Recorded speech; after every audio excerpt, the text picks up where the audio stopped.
Citizen alert में आप सभी का स्वागत है। मैं हूं सैयद सलमान और हम बात करेंगे देश में बिगड़ते सांप्रदायिक सौहार्द की, उसके कारणों और नेताओं के बयानों की। ऐसा माना जाता है कि देश में पिछले कुछ वर्षों के दौरान सांप्रदायिक तनाव ज्यादा बढ़ गया है।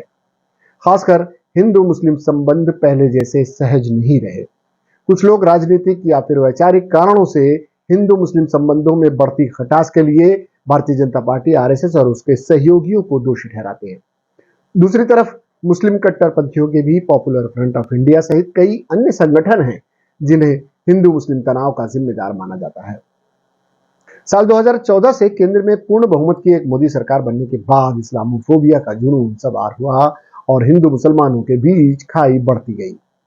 मोदी का नारा था सबका साथ सबका विकास। बाद में विश्वास जोड़ दिया गया और नारा बन गया सबका साथ सबका विकास और सबका विश्वास। सबका साथ तो अब तक दिखा नहीं। विकास तब तक मायने नहीं रखता जब तक लोगों के लिए सुरक्षा और शांति न हो, और जब ऐसा विकास न दिखे तो विश्वास कैसे कायम होगा। मोदी सरकार अपना दूसरा कार्यकाल पूरा करने वाली है। ये इस अगले साल चुनाव भी है। मोदी सहित सरकार के सभी मंत्री जनता को अपनी उपलब्धियां गिनाने का काम कर रहे हैं, लेकिन जब अल्पसंख्यकों के खिलाफ हिंसा की बात आती है तो मोदी सरकार पर उंगलियां उठती हैं। उनके कार्यकाल में अल्पसंख्यकों, खासकर मुसलमानों के खिलाफ बढ़ती हिंसा ने उनके दावों पर सवाल खड़ा किया है। दरअसल प्रधानमंत्री मोदी भारतीय जनता पार्टी में ध्रुवीकरण का कारक है और उनका नाम आते ही मुसलमान ध्रुवीकृत हो जाते हैं। उनके कार्यकाल में भारतीय जनता पार्टी या उसके सहयोगियों की अल्पसंख्यकों से जुड़ी गतिविधियां और उनके खिलाफ बढ़ती नफरत और हिंसा को देखते हुए ही केंद्र सरकार कटघरे में खड़ी है। हम आपको बताते हैं कि अंतर्राष्ट्रीय मानवाधिकार का एक संगठन है जिसका नाम है ह्यूमन राइट्स वॉच। उसने तो इस संबंध में एक रिपोर्ट जारी करते हुए मोदी सरकार की आलोचना की थी। रिपोर्ट में कहा गया था कि यह सरकार देश में अल्पसंख्यकों पर हो रहे हमलों को नहीं रोक सकी।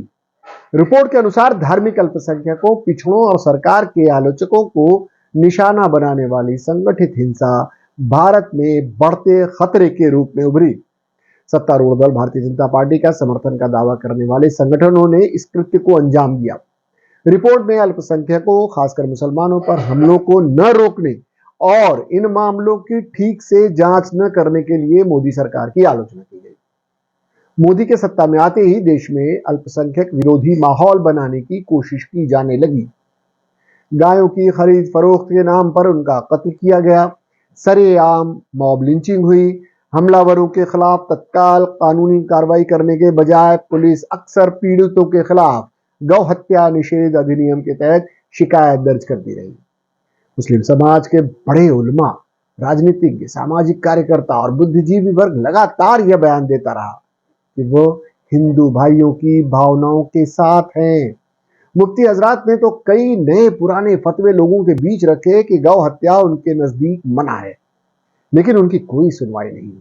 यह अलग बात है कि गोवा सहित कई पूर्वोत्तर राज्यों में भारतीय जनता पार्टी अपनी ही पार्टी के बड़े नेताओं को बीफ बैन का पाठ नहीं पढ़ा सकी। केंद्रीय मंत्री, आपको याद होंगे, किरण रिजिजू की बीफ खाने की स्वीकारोक्ति इसका सबसे बड़ा उदाहरण है।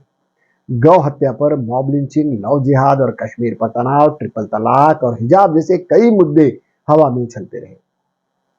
जम्मू कश्मीर के कठुआ में एक 8 वर्षीय बच्ची के साथ गैंगरेप के बाद हत्या और उत्तर प्रदेश के उन्नाव में भारतीय जनता पार्टी के विधायक कुलदीप सिंह सेंगर द्वारा कथित तौर पर एक लड़की के साथ दुष्कर्म करने का मामला पूरे देश में छाया और उसका जबरदस्त विरोध हुआ।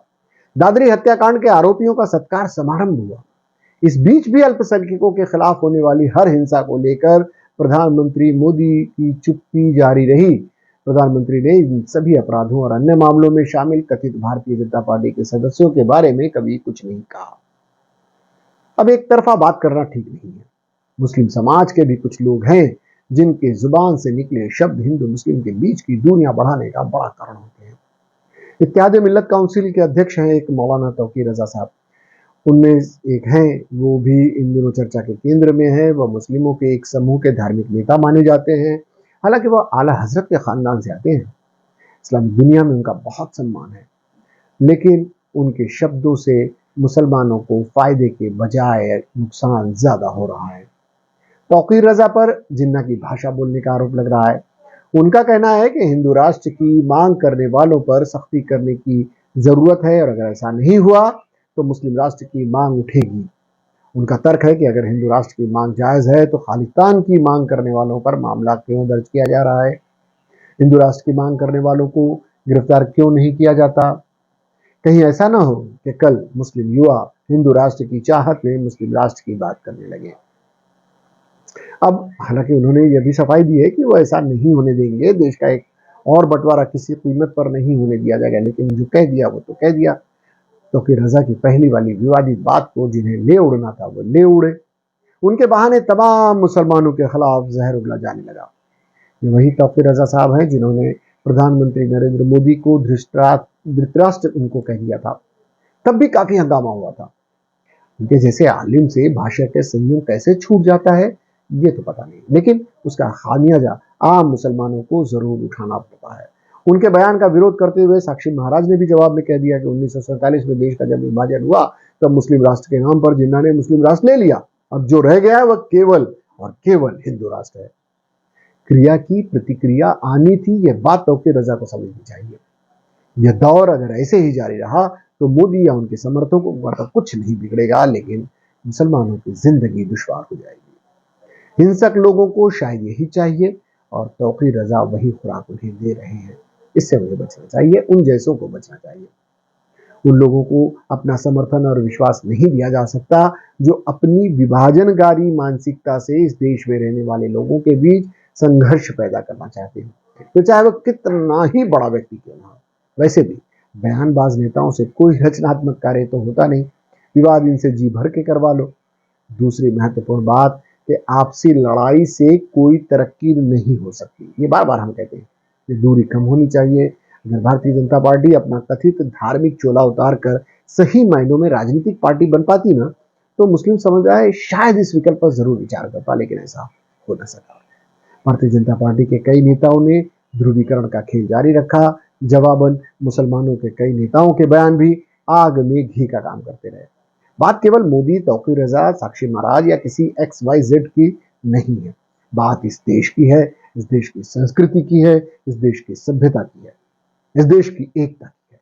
अगर वह कायम रही तो अमन होगा, नहीं तो सरकार बनाने बचाने के खेल में कई और जाने अलग अलग मुद्दों पर ली जा सकती हैं और ली जाती रही हैं और किसी को कोई फर्क नहीं पड़ना। भावना शून्य हो चुके लोगों को सत्ता के अलावा वैसे भी कुछ नहीं सूझता, फिर चाहे देश में सांप्रदायिक तनाव कितना भी बढ़ जाए उनकी बला से। फिलहाल के लिए इतना ही। इसके बाद भी खबरों और कार्यक्रमों का सिलसिला हम जारी रखेंगे। हम फिर हाजिर होंगे किसी खबर की समीक्षा करते या फिर आपको खबर दिखाते। तब तक के लिए मुझे और सिटीजन अलर्ट की टीम को दीजिए इजाजत। और हाँ, आपको ये कार्यक्रम कैसा लगा, इससे संबंधित कोई बात, कोई सुझाव अगर आप देना चाहें, कोई टिप्पणी करनी हो तो हमारे कमेंट बॉक्स में जरूर करें। हमारे चैनल को लाइक करें, सब्सक्राइब करें और शेयर करना न भूलें। जय हिंद।